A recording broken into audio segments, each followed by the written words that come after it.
Hi, John Desc here with the Ohio Department of Transportation in the Office of CAD and Mapping. And today I'm going to go over the GenSum VBA AstroWare Excel file and how to use it.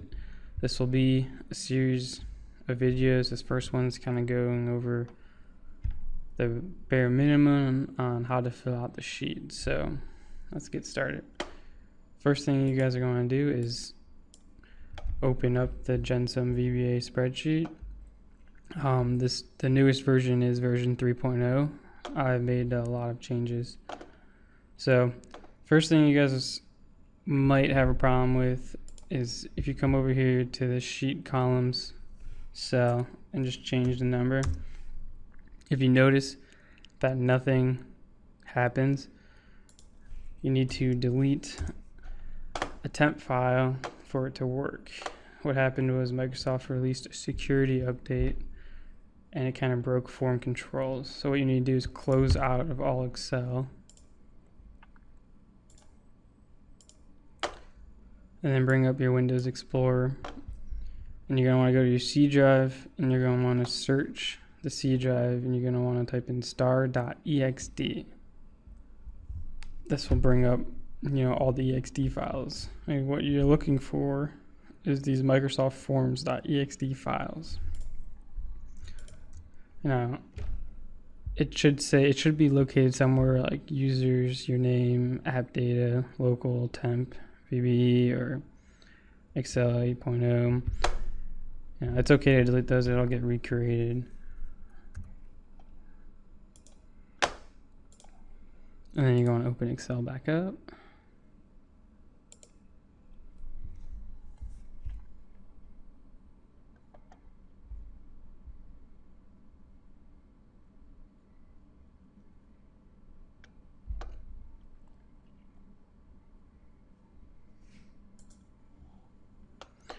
And now we can try it again and hopefully it'll work. And it does. So, problem solved. Okay, so now that we are set up, everything should be working. What is this GenSum VBA AstroWare? This is a spreadsheet I was created to help you guys create a journal summary sheet easier and faster, and create it so that we can utilize that data and import it for Office of Estimating. So the main reason is this data sheet right here down here. This is the main reason this is a mandatory sheet. As you fill out your journal summary sheet, this data sheet will be populated by hitting this button. And so that's kind of the driving force behind this. But we've added a lot of features, and hopefully you guys would prefer to use this over previous methods. So first thing is this journal summary sheet is kind of the main sheet that you do most of your work on. The DGNClip sheet, reads the journal summary sheet and kind of has it in a format so you guys can place this onto a MicroStation ODOT sheet cell, and it'll fit and be sized correctly. Simple form was something that was added so that the people who still want to use what they were using before to create their journal summary sheets and show it in MicroStation, they can still use that. But this sheet is still required to be submitted with filing.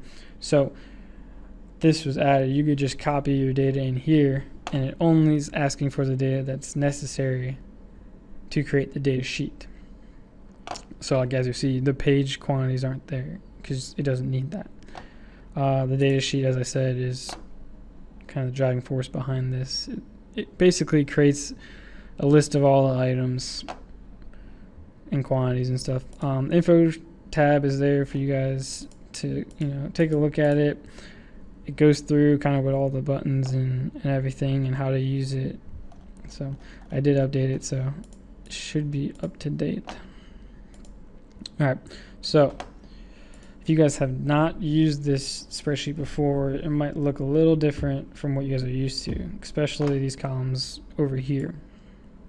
So the way this sheet works is basically we have formulas to fill out your item descriptions, your units, your grand totals, your item. So basically all this red, you don't have to fill out this because formulas will fill this out for you. So you don't want to try to type anything in here, and it won't let you because it's password protected, so you won't be able to. So everything from this alt column over is where you're going to enter data in. And so to start, I'll go over the buttons in the next video, but I'm going to touch on this button, this insert pay items button. Now you can use this to fill out your general summary sheet.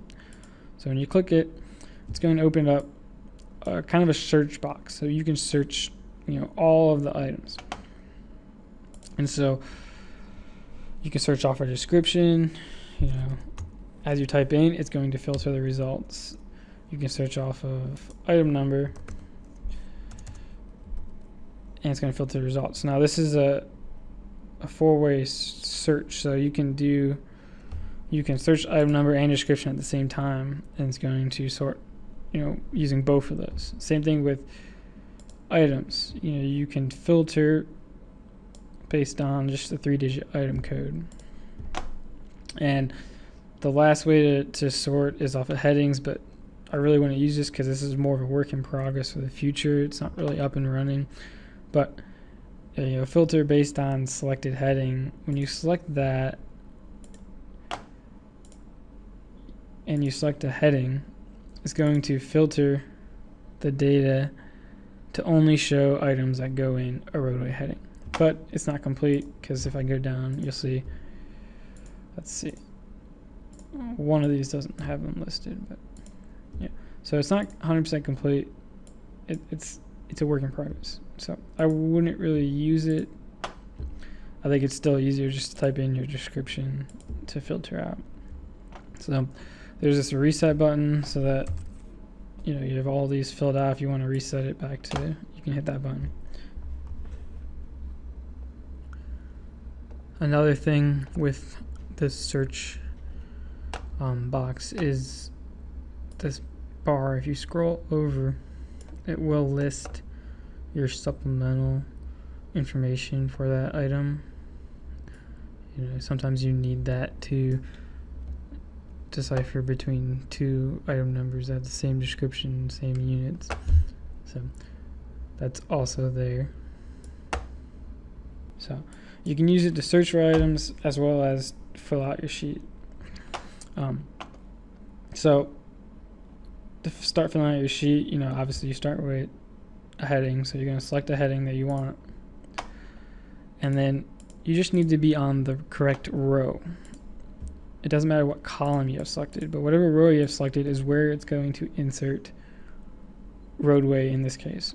So it knows what column to put it at.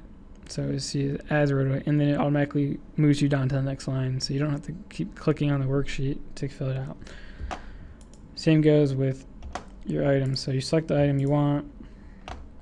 You can add additional description if you want, and then just insert. It's going to insert them into the right columns. It's just going to use whatever row you have selected. So we'll add a couple more. So as you fill it out, you can use this to help you. If you want to skip a line, you can use this skip button. To close it, you can hit close X, or you hit the escape key. It'll also close it. One other thing with this search box is I added some shortcuts to paste things to the clipboard, so or rather put things in the clipboard so you can paste them outside of Excel or whatever you want. So when you hover into the list box where it shows all the items, you'll see this tooltip pop up. And so if you just double click on an item, it's going to copy that item number into the clipboard, and then you can paste it wherever you want. If you hit shift double left click, it's going to copy your item description. So another thing you could do is a control double left click. It's going to basically take that item and make it into like a note title that you can use on your like general notes page if you wanted to do something like that. And then the last option is Alt double click, which makes the note title, but it puts it in proper case. So, you know, just as an example, you can just double click and I'll just paste. You see how I just pasted that value in. Now if I shift double click,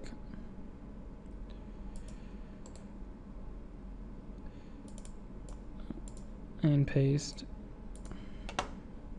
you can see, you know, I put the item description and it got rid of that special, because you know, when you fill out your description, you know, it's supposed to take it out anyways.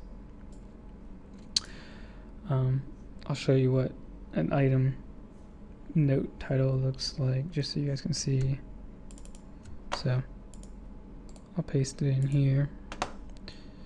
And so it says item special, and so if it was just if the item wasn't a special item, then it would put the 3-digit code instead, like item 103.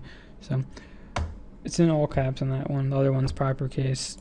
I don't know if you guys will find that useful or not, but it's there if you guys want to use it. So as you're filling this out, you know, there's some things that need to be filled out in a certain way. For example, if you have an alternate bid item, all alternate bid items must go in its own heading. What that means, say you had alternate bid item that was under the roadway heading, you need to make a new heading, you know, say roadway, and you need to add the word alternates after it. And so it has to be alternates, exactly like that. And it'll be bolded if you typed it incorrectly. If this heading isn't bolded, it's not a valid heading and you can't use that heading. So that's something to be mindful of. If you're typing in headings and this isn't bolded over here, you're not, either you have a typo or that heading isn't a valid heading. You can't use it. If you still have that heading in there, it's not going to create the data sheet correctly because it's looking for valid headings. If it's not a valid heading, then it doesn't think that it's a heading. So, you know, don't just add a heading. And if you think a heading should be there, it's not, you know, contact us and, you know, we'll see. So then you would put, you know, your items, your alternate items in there. So if you had other alternate items for different headings, they need their own headings as well. And another thing you have to do is not only do you have to have its own heading, but you also have to come over here and you have to change this alt cell to an X. So there's two things you need to do for alternate bid items. So, you know, make sure you guys are filling that out correctly because that is how it needs to be filled out. You know, alternate items need their own headings and you need to have this X listed.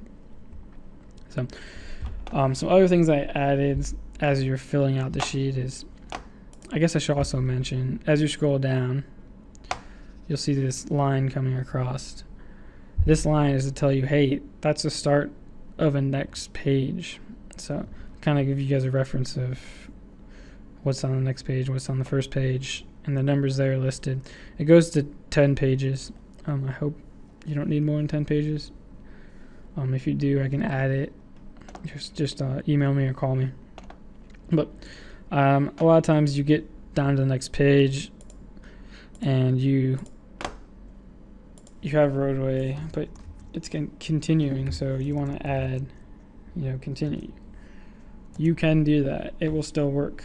It'll know that it'll know to put it correctly on the data sheet. So you can add a continue abbreviated after your heading, as well as the full word continued. So as long as this is bolded, you're still good. So those are two options available if you guys wanted to use that.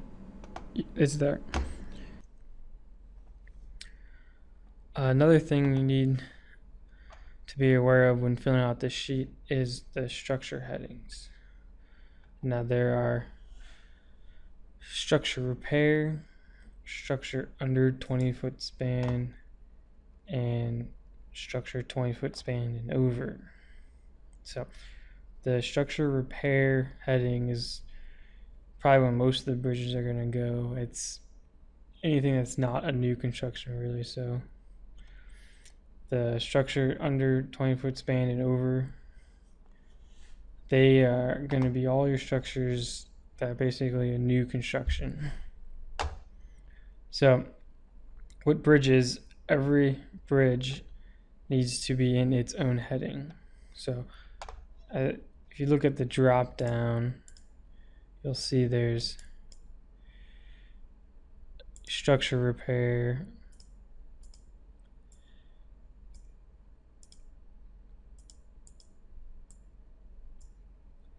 and so after the headings it says county route section or SFN. So you have to switch that out with the actual bridge. So like right here you see bridge repair, and I say Stark 241 0396. So that's county route section. I could have put the SFN, but it doesn't matter as long as you put something. So for every bridge you need its own heading and all the items in that bridge. And so I know this can take up a lot of space on your general summary, and a lot of people don't want to list all the bridges and all of the items that go with those bridges. So I added the ability to just list the bridges, and it'll skip over those when it creates the data sheet. So if you scroll up right here, there's this structure repairs, structures under 20-foot span, structures 20-foot span and over. If you notice, they're basically the same. I just added an S after repairs, an S after structure, an S after structure. These aren't in the pull down, but they were still bold and center. And so you would just list your bridges in these quantities, bridges in these headers right here. So like all it says is like for structure, list the structure, estimate quantity, then you can tell it what page to go look at. Say it's like page 20, whatever it is. So you can do that. You can list all your bridges there. That way you're not taking up pages of your journal summary just listing all the bridge quantities and stuff. But you do this, you still need the bridge stuff down here. You could just put it down to the next page so that it's not going to show up on your journal summary sheets that you put into MicroStation. But all structures need to have all their items in their own heading on this sheet so the data sheet can be created correctly. So that's really how to handle structures. Just make sure you're actually listing them all at the bottom. So, and another heading to look at is the Incidentals heading.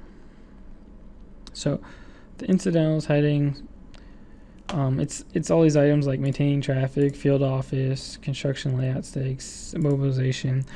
Now, I know in the past a lot of times these were just thrown at the bottom of the sheet with no heading.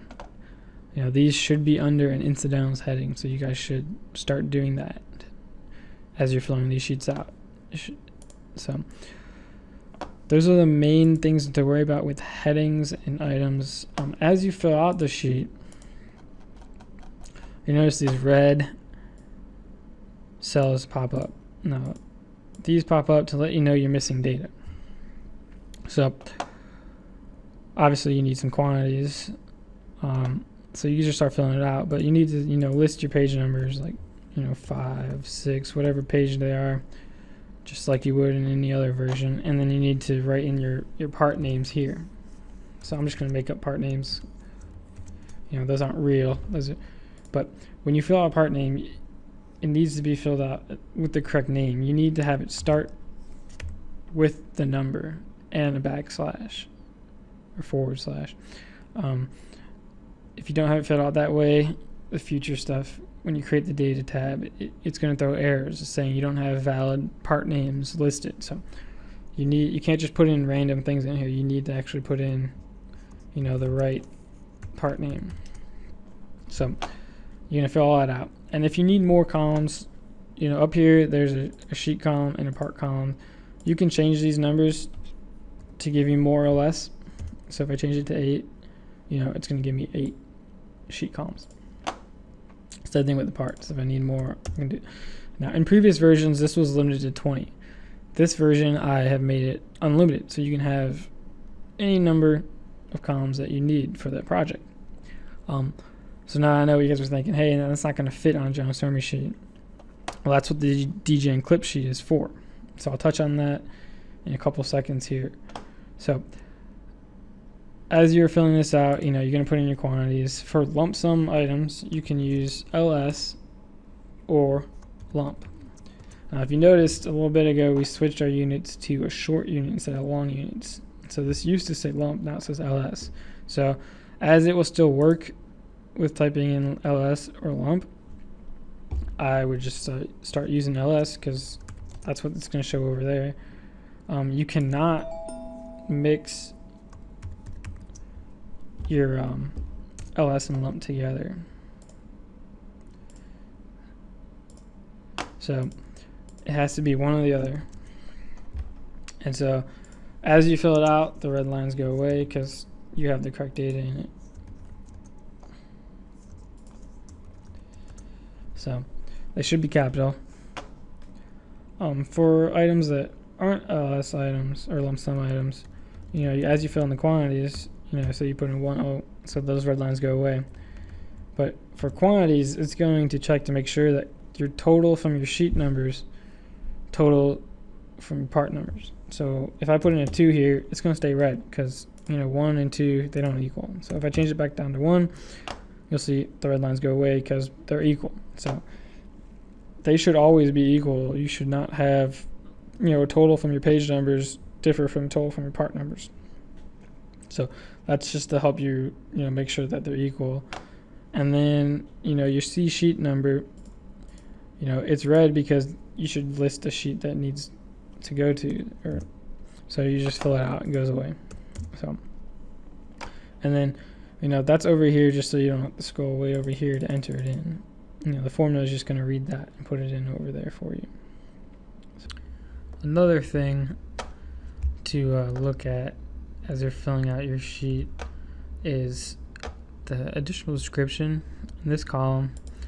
This will turn yellow when an item should have an additional description on it. Over here you can see the supplemental info, and so it's just saying you need to specify binder type.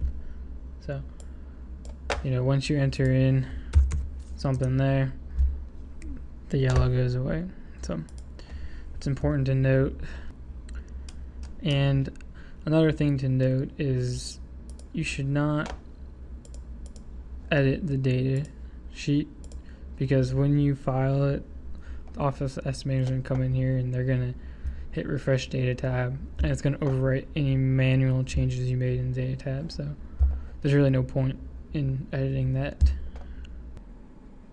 One last column that I haven't talked about yet is this column right here, the quantity not from sheet column. And what this column is there for is for items that don't appear in the plan anywhere. A prime example being all your incidental heading, like maintaining traffic, field office, construction layout stakes, and mobilization. Those quantities don't really appear anywhere in your plan. So that's where you'd put the quantity in over here. And the reason why that's there is because if it's not there, then you get all these red cells saying, hey, you didn't put a quantity in for your page number or whatever sheet it goes with. And so once you add in the quantity there, the red cells go away. So that is why it's there, and that's how to use it. So that's how you fill out your journal summary sheet. It's a quick, next video I'm going to go over, all these buttons and how to use it. So after you're done filling all these out, you're going to say, oh, well, this doesn't really look that right. This should be centered. This shouldn't be. There's a center headings button. And so that'll center the stuff for you. So you can just hit that when you're done and it'll fix all that stuff up for you. And now after you're done, you need to, create the data sheet. So that's what this refresh data tab is for. Now, this won't work if you don't have the correct contract ID. So it's going to be blank at first. You need to change that to the contract ID. You need to add the contract ID. So that contract ID is the county and then the PID. So if you have a district-wide project, then it's going to be, D for district and then the 2-digit district code followed by the PID. So if you don't have that listed and you click this refresh data tab, it's going to tell you to enter a valid contract ID. So enter a valid contract ID and then hit refresh data tab, and this data tab will be filled out now.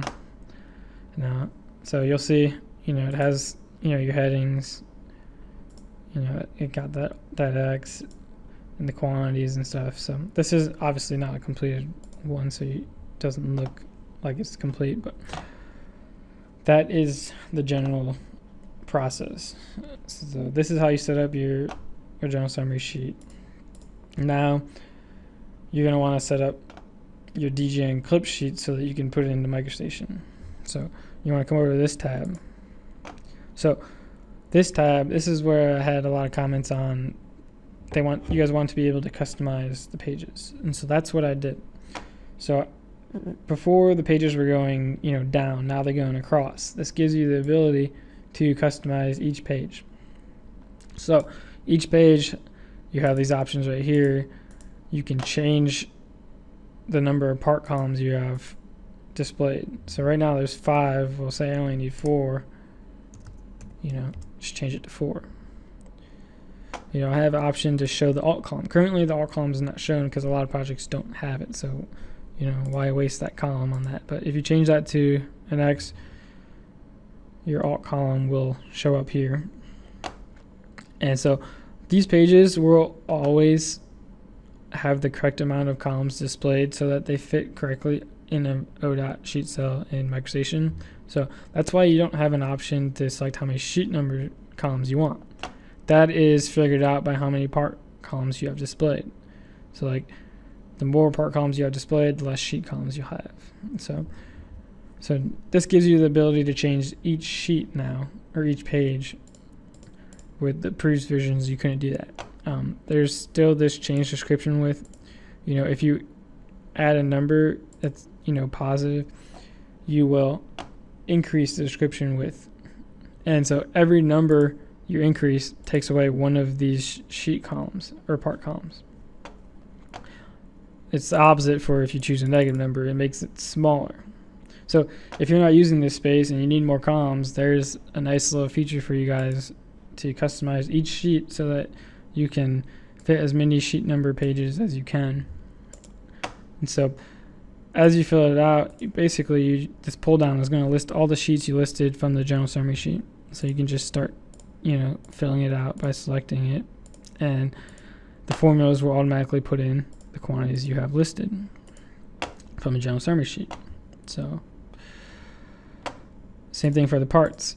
You just list your part names. So that's the gist of how to fill out the sheet. So another option you have available to you guys is if you really don't have room to fit all of your sheet number columns, you can combine them onto one column. So say you wanted to combine pages 5 all the way through 7. All you do is you type the first page number, a dash, and then whatever the last page number is. And then what it will do is it's going to add up the quantities for that specific row for the page numbers you listed. So right here, this 3, it's 5, 6, 7. It's adding those 3 together. And for lump sum items, it just puts an LS. Even if you guys have lump here, it's going to display an LS. So that's a nice little feature. You guys should try to use this at a minimum, and don't just combine random pages. Like try to only combine pages that are alike. Like maybe pages 5, 6, and 7 were all asphalt quantities. Don't just combine random pages. So that is something available to help you guys out. Lastly, there is, I guess, if you put in a page number that doesn't exist, it's going to go red. Just to let you know, it doesn't exist. And then there is a verified DGNClip button. What this button does is it's going to go through each page on the DGNClip sheet, and it's going to check to see if you're missing any page numbers or if you duplicated any page numbers. So it's going to look at all the items that are on the first page for page 1. It's going to see, well, what pages had quantities for those items, and it's going to check to see, did you have those pages listed, and it's going to let you know. So when you hit verified, right now it says no duplicate pages found and no missing pages found. So that's good. But say you had a 5 in here, see those 2 5s, it's going to tell you you have duplicated page numbers on sheets 1. Now if you had other pages that had duplicated, list all the pages, and then you go to that page and you'll see what exactly it is in more detail. So it's saying you duplicated page 5. Now that might not be as useful as the missing page numbers, because as you change columns and stuff, you have you could accidentally cover up, like say you had 7 over here and I need 5 part columns. Well, you just covered up 7 and you might not have realized that you did that. So this is why this verified DGNClip is very important, to make sure you guys aren't missing data. So after you have completed your journal summary sheet and it's all filled out and you've hit the refresh data tab, you are going to want to save the file, and you're going to want to name the file with the county, PID, and then GenSum. So you will save the file like this. So like, say the county was Summit, type in your PID dash GenSum. That's how you should label these files when you go to file the plan. And so if it's a district wide plan, again, you're just going to put D and then the district number, and you're going to save it.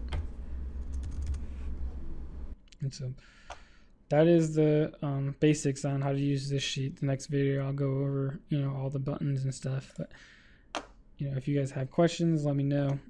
I'd be happy to answer and help. So see you in the next video.